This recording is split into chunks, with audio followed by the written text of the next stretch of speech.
What advice do you have for writers who are maybe earlier in the journey? I mean, I love that you first went with a publishing company, kind of self-published, and then ended up at Lake Union. Like, what advice do you, and I had a somewhat similar journey in that I didn't find an agent. I came out with a small publisher.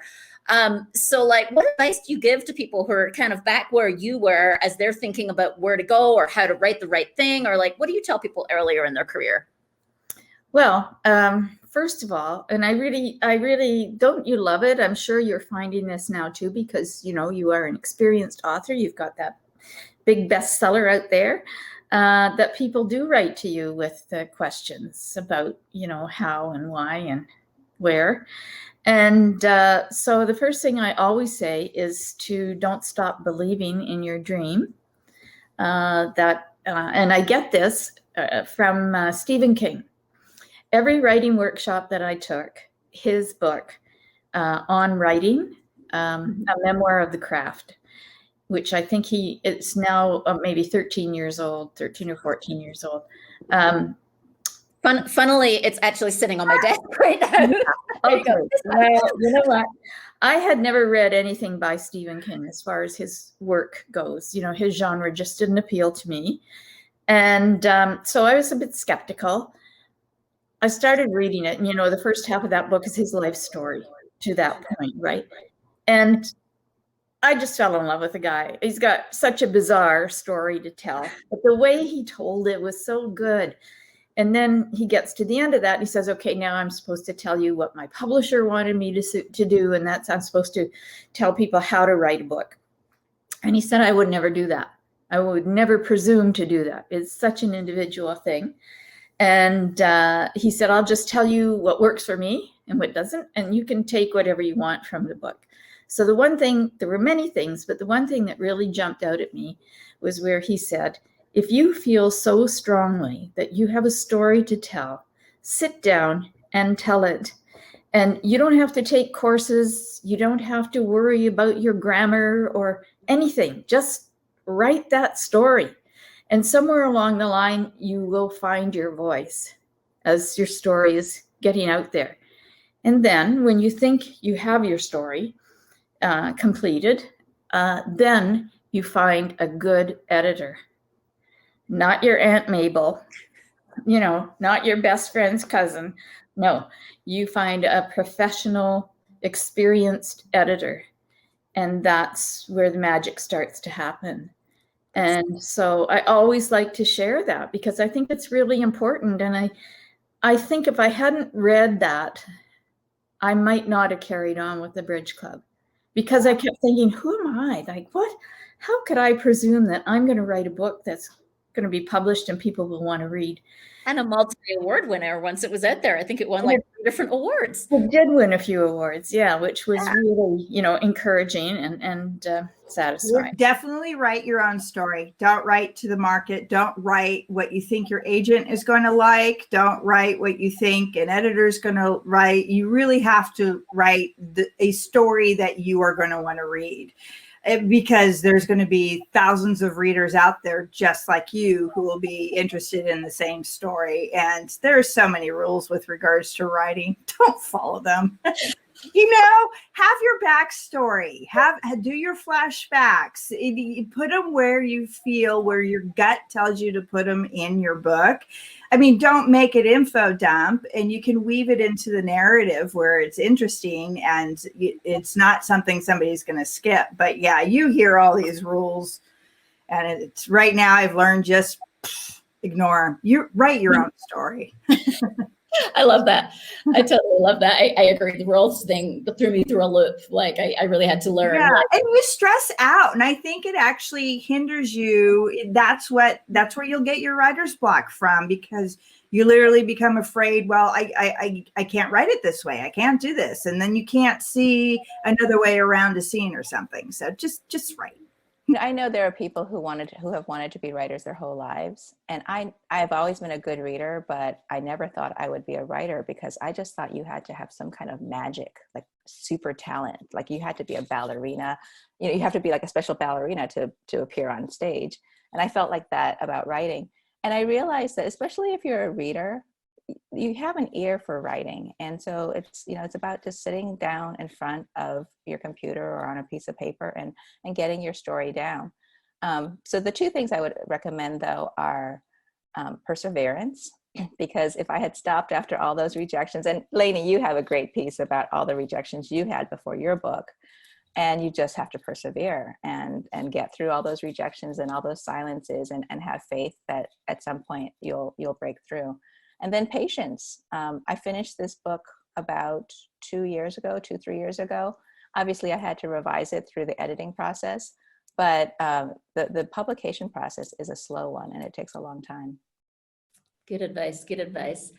I have had a history of writing short stories regularly, so I think this is really good for you if you're a wannabe or a soon-to-be published author, that you write regularly and you read widely. So I recommend everyone to read across genres and also to read writers who are not from the same cultural background as you, not the same nationality, because you pick up so much.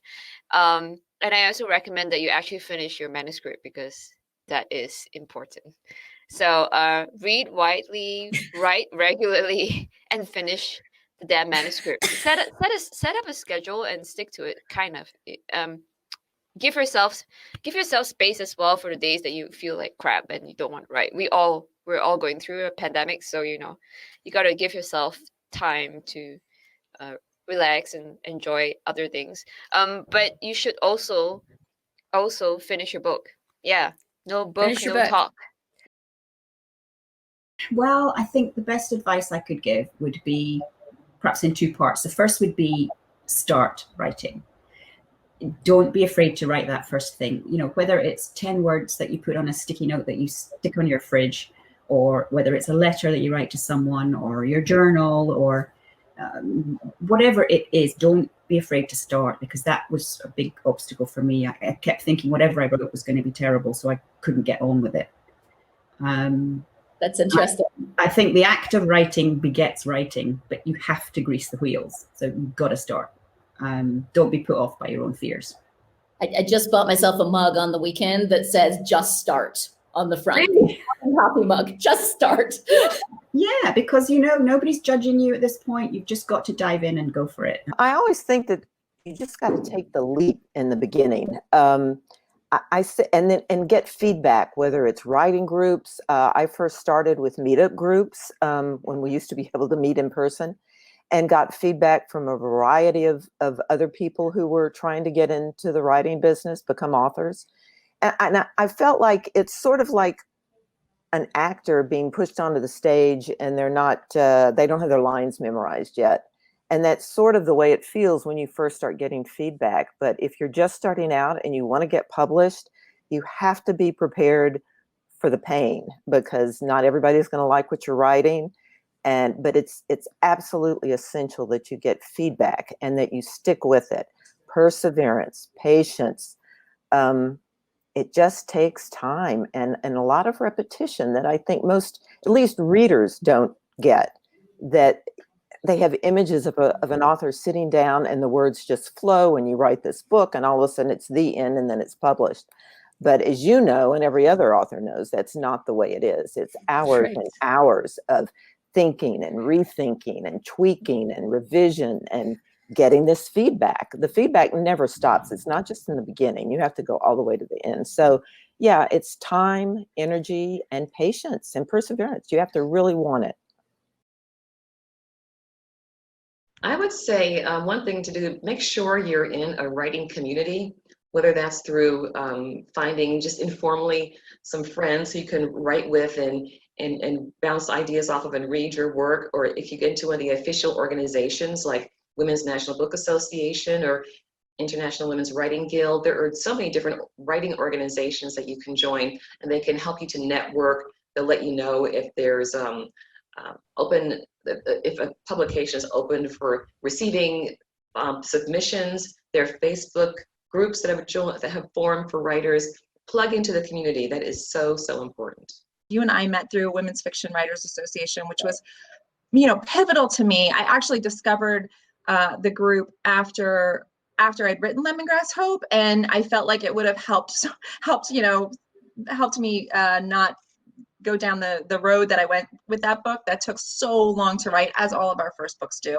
And I worked with developmental editors on that book. But then once I finally like sort of learned the world of writing workshops and craft workshops, I started to understand how much that can help you at that early stage of your writing career. And frankly, and the reason I say it's harder and easier now in this world where things have switched to virtual, I have found that people, yeah, it's harder to go. You can't go in person to writing conferences right now the way we would love to.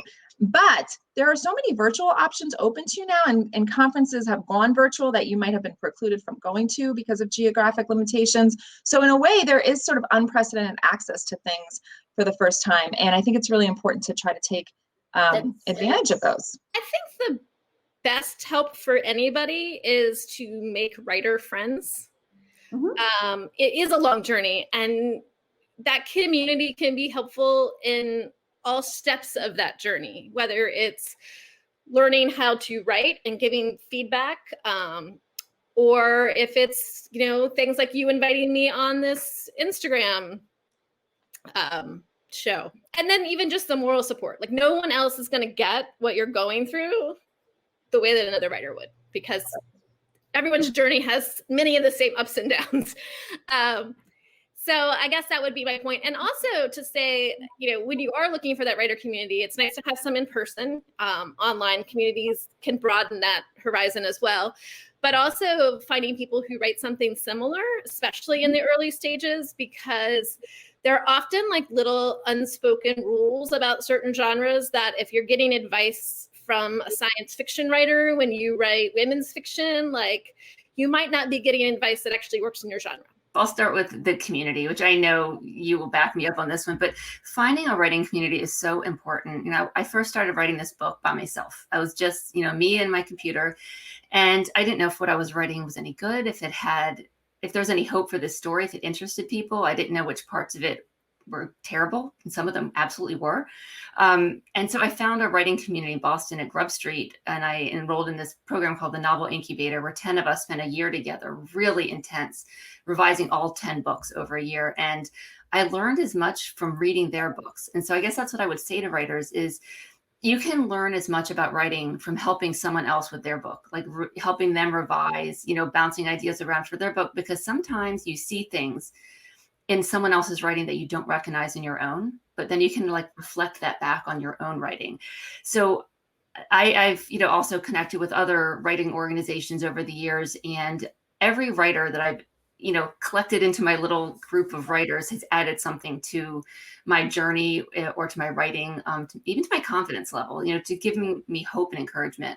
And then the other little tiny nugget I would say is trust yourself that you planted Easter eggs you didn't know you planted. And what I mean by that is when I went back and read versions of my book, I found these little unexplored things that I subconsciously put in my book that I didn't mean to. But as I went back and read them, they exploded into ideas that I think sometimes your subconscious puts things in your writing that you don't know you need to explore more. So when you're finished a draft, go through and read it and, imagine like, why did I put that book on the shelf? Or why was she wearing those weird boots that day? And let yourself go with them. And sometimes, like, I found some of my most exciting discoveries were Easter eggs I left myself and I didn't know I did. I think the most important thing that I would tell anyone starting out or in the early stages of their career is try to be as true as you can to your own voice. Like, it is sometimes hard for us to know what that is, but when people comment on things over and over again, like people comment on my settings, that's part of my voice. That's part of what I do. Collect those ideas and keep working with that. And try not to be tempted by the shiny new thing in the corner and keep writing your own stuff, because that's how we really connect with our own reader, is by being as true as we possibly can to that voice. Everybody struggles with self-doubt, with process issues, with books that aren't working and why, and it's amazing. It's heartening to me because then I don't feel so alone. And of course, the writers who've been doing this longer have that perspective. They don't get quite as gummed up as some of us do, because they're like, oh, it'll be okay. You know, Barbara has that real soft voice too. It'll be okay. And Barbara, actually, I'll bring her up again because she really helped me with this. Like, she's a beautiful writer, or my friend Sonali Dave, these beautiful writers that just have this way of painting their words. And I admire it so much. And I don't do that. That's just not my voice. And I wanted so badly, like, to write like them. And Barbara finally was like, stop, you know, like, lean into your own voice. There's readers for every writer and every storytelling style, every voice. Lean into your voice, be authentic to you. It's the authenticity that will resonate. And it kind of freed me up. And it kind of allowed me then just to kind of go really hard at my very frank, quick style and not feel guilty about it, you know? So that was really helpful. Beautiful. So if that helps someone else feel good, go for it. It's funny, I had a reading, I guess this was a while ago now, readings all happened a while ago, but there was a young woman who came up to me and she had asked, you know, how do you put yourself out there? How do you tell the stories you want to tell? And she asked, does the fear ever go away? And I think she might have been a little disappointed with my answer, but I feel like that's such an important question. I think it's something we all struggle with and learn how to manage. I think that fear can often get in the way of people even starting a manuscript, certainly finishing it, you know, putting yourself out there to find an agent or find a publisher. It's one of those things because I guess the reality is that when you're a writer, you're constantly vulnerable. And once you put yourself out there, you're also opening yourself up to rejection and criticism. And I guess fear is just at the heart of all of that. So I was really honest with her and I said, well, I don't think the fear goes anywhere, especially if you're writing about stories that really matter to you. It's always going to feel personal and vulnerable. But basically, you know, feel the fear, but do it anyway was my advice. And realize that, you know, there are ways that you can manage it. But I think the more tragic thing would be to let that fear hold you back and keep you from, you know, achieving that dream if that's a dream for you. So I digested that and was like, oh, okay, well, darn it, you know, there's never going to be that perfect moment where you feel fully confident. If anything, I don't know if you felt this way, but once your work is out there, it can be really hard on your self-esteem and your confidence. So yeah, I have a good friend who studies fear. She's actually an academic who studies fear. And one of the words she hates the most in the world is fearless. She says there's no such thing as fearless, right? Like, it's about learning to live with the fear, learning to work with it, learning to understand it and still move forward. But this concept of fearlessness, she's like, that's such a silly word. Every time I hear fearless, I think, oh, that's just someone who's like really good at lying, because as human beings, we're hardwired for fear. It's always going to be part of us. I realized I love input. I'm never afraid of a criticism, which my current book that I'm working on is a tribute to that. I mean, I like feedback and I think that the books are stronger for it, but you also have to go with your intuition. You know, this book, I'd never written an epistolary novel before, and it was kind of a leap of faith to decide to do it. But I knew that the story wouldn't work another way, and so I went with it. Oh, interesting. That's great advice for upcoming writers. I think you're talking about creative confidence, right? How do you find that confidence in your own judgment? It's hard. It's a learning curve. My writing journey is so interesting. My first book sold at auction at a very different time in publishing for 6 figures, and I thought this is going to launch my career. Like, it's just going to be one book after another from here. And the book came out, and it got a horrible, scathing review from Publishers Weekly. It was like the worst review of my life. And it was the meanest review to this day that I've ever received. It was just really hard. And it was the best thing that ever could have happened to me. And I would never believe that at the time. But everything that has happened since then just felt like no big deal. So those things that feel like they're the end of your career, they really thicken your skin. And writers were sensitive. I mean, I have yet to meet a writer who's not actually pretty sensitive. You know, it's hard stuff and you're like, I don't know, fiction feels like parading around in your underwear in front of everyone you know. Like, it's really revealing, and scary and, but so I stuck with it, and the book did not sell well. And there were months, maybe even years, where I was like, my career is over. But I just kept going. I wrote one bad book, and then I wrote another bad book, and then I wrote the book that turned out to be Life and Other Near-Death Experiences. And that was my end of the road. I'm going to write a book just for myself. I said, forget it. I don't care what my then editor thinks. I don't care what people think. I'm just going to write this book that delights me. And of course, it sold a ton of copies. And I sold it for like nothing to my publisher. That's the book I found you through. That's probably in my top 3 all-time books ever. Thank you. I love it too. It's still my favorite because it represents what it takes, I think, to have the career that is going to last, basically. There are ups and downs. There are books that I like better than others.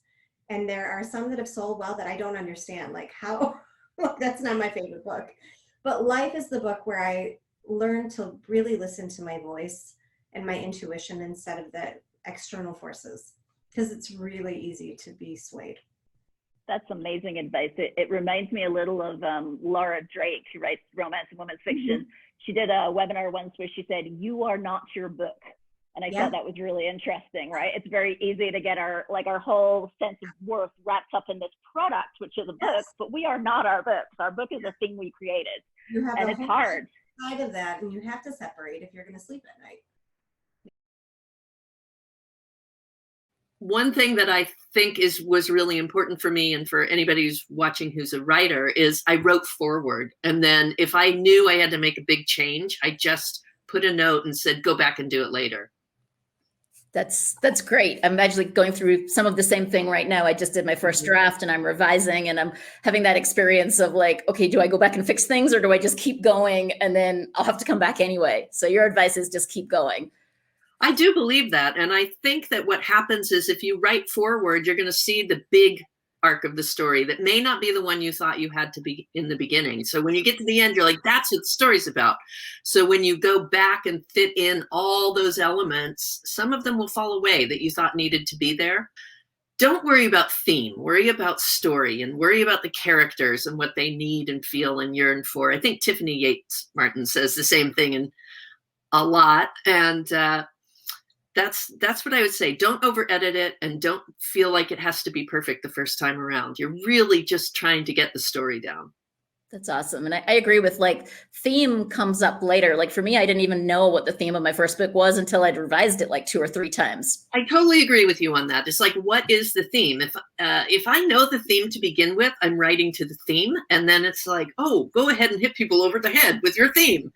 You know? Right. It could be kind of like blunt edged. And you know what? I'm not that smart. I just want to read a good story that makes me turn the pages. So that to me is more important than like, I'm going to have an important theme in my book. My favorite advice centers around the actual writing, which is whatever it is that you're trying to write, whether it's fiction or nonfiction or even an essay or a short piece, it's to find a model that you think was done really, really well and dissect it, like tear it up. I mean, I literally at some point, I'll tell you, it was one of Catherine Center's books. I literally took the first chapter and was like, okay, how much time did she spend on this? And how much time did she spend introducing to this? And then I would be like, okay, I felt like I really knew this secondary character in this book. How many times did that person actually appear? Because it's hard to separate your reader experience and your writer experience. So to look at something that you have read and loved with your writer eyes for a second time can tell you what you do and don't need to do in your own work. It works really well if you're trying to get an essay into a publication too. I would say 2 things. I would say, 1, don't throw anything away. Do not, in a moment of despair, do not delete any of your drafts. You know, I would say hold on to everything, because, you know, you never know what stories are going to kind of solve themselves when you're not looking. I have drafts of other novels that now I realize, oh, it just needed this. And so those are things that I'll eventually find the time to work on.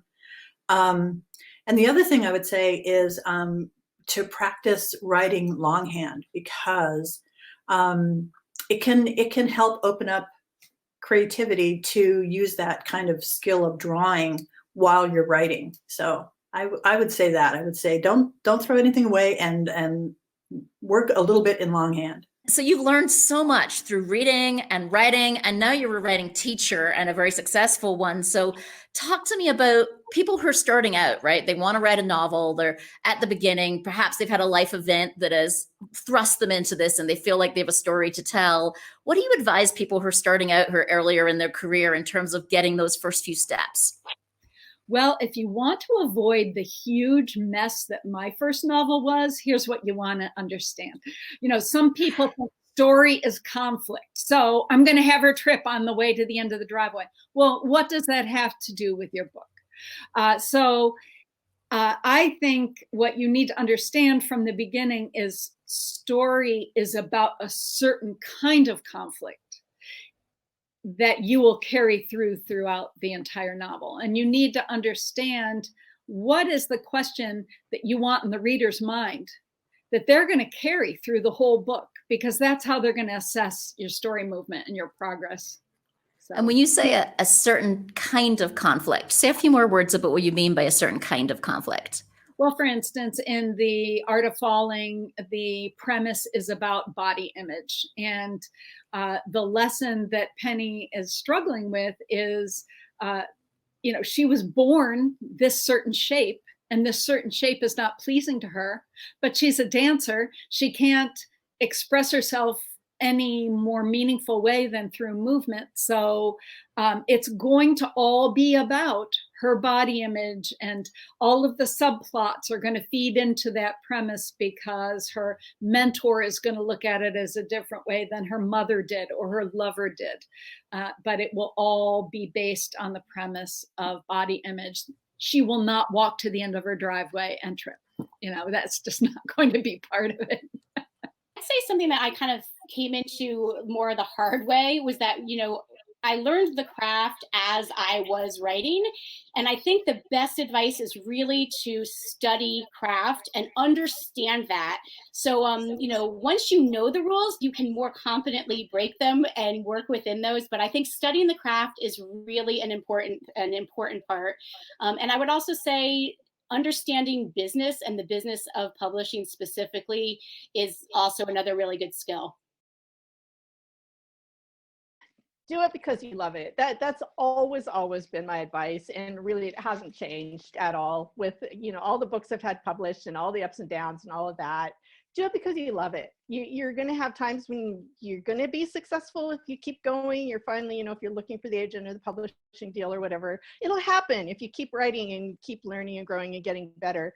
But there's still going to be the other times. And it's never, you don't do this because you want to make a whole bunch of money or get really famous. You have to do it because you love to write. And that will make your stories better. It'll keep you motivated and keep you writing and just make it all worth it and fun. Life's too short, as I think we all know, are really aware of right now, to do something that you don't find rewarding.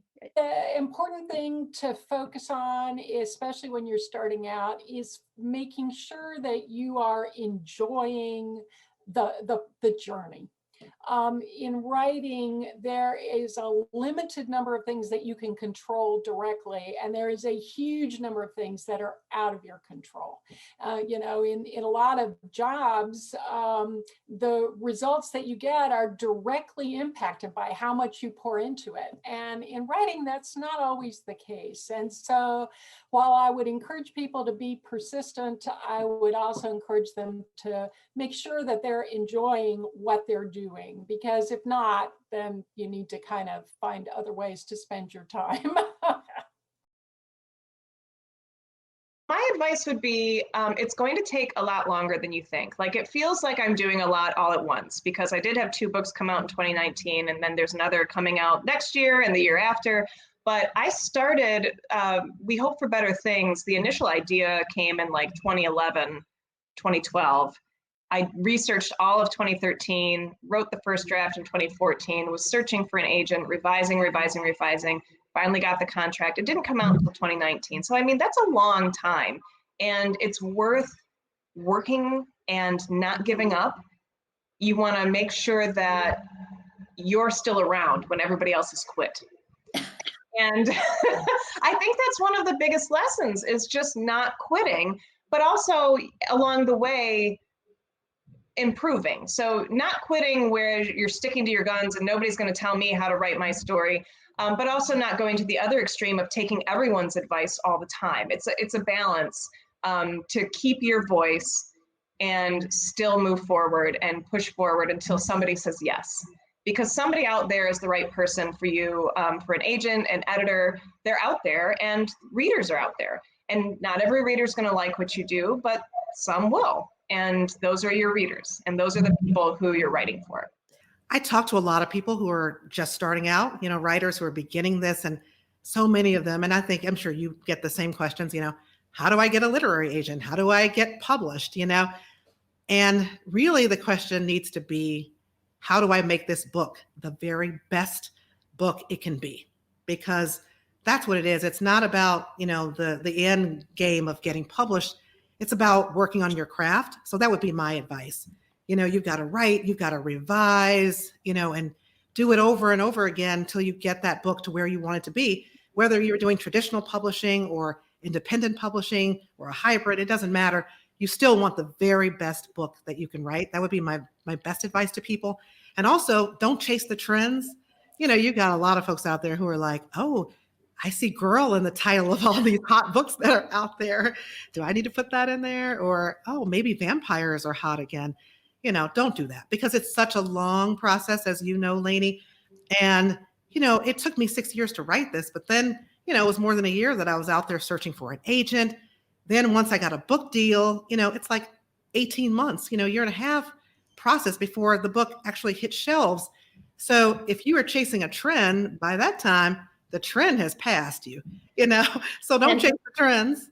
Yeah. And also you need to want to love the story enough to stick with it for 6-8 years before it sees the world. And if you don't love this thing to death, you'll be sick of it before you get that far. That is so true, Lainey. I mean, it's like, you have to love it. You have to tell the story of your heart, the story that only you can tell. And that would be my advice.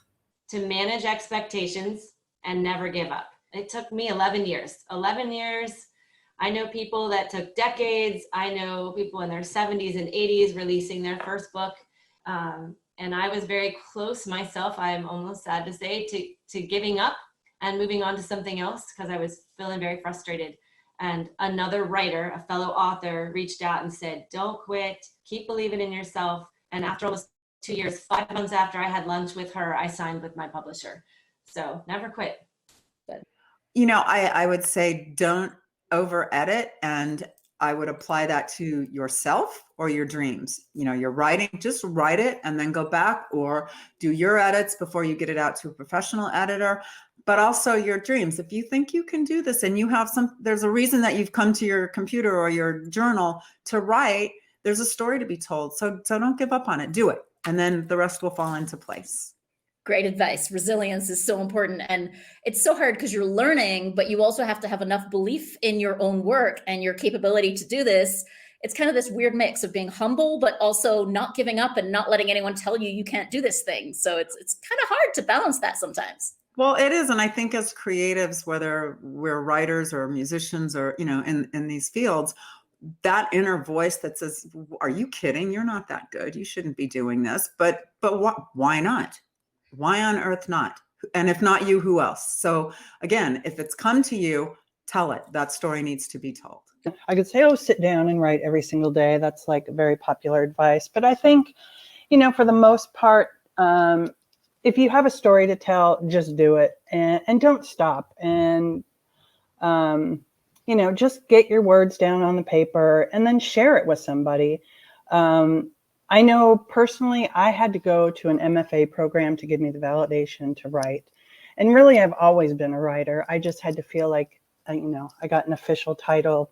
But if you want to tell a story, just do it. And my other advice was go do stuff. I know it's more difficult to do stuff right now during a pandemic, but I think life experience definitely,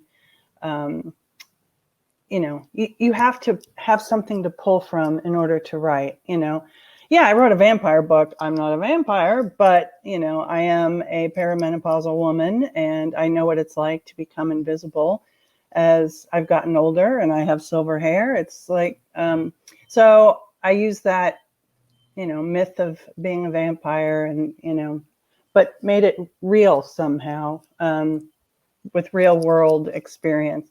So live your life, write, don't let the feeling that you're not good enough or you're not really a writer stop you. Just do it and then share it. And read out loud. That's my other advice. When you write something, read it out loud to see if it sounds right. I love that. Go live your life, and it will give you things to share and write about. And no one has given that advice yet in the 25 plus episodes that I've had. Really? So there you go. Is there any advice that you would give to someone who is trying to do what you're doing? They're trying to write a book that hasn't been written before. The only advice I usually give is that try to take advice with a grain of salt, because what other people tell you is will work for them. And part of your job as a writer is digging deep within yourself to figure out what works for you. So don't really listen to a lot to what other people are saying. And I think also being a writer, it means being creative enough to find time to write. You should have a bigger cause for why you are writing. There will be a lot of rejections. There will be a lot of discrimination. If you think your story hasn't been told, you're probably a writer that belongs to the marginalized group. Therefore, you will come across really ugly racism face to face. But don't let them disappoint you, because we are writing for something that's bigger than you and bigger than your book and bigger than you as an individual. So keep pushing.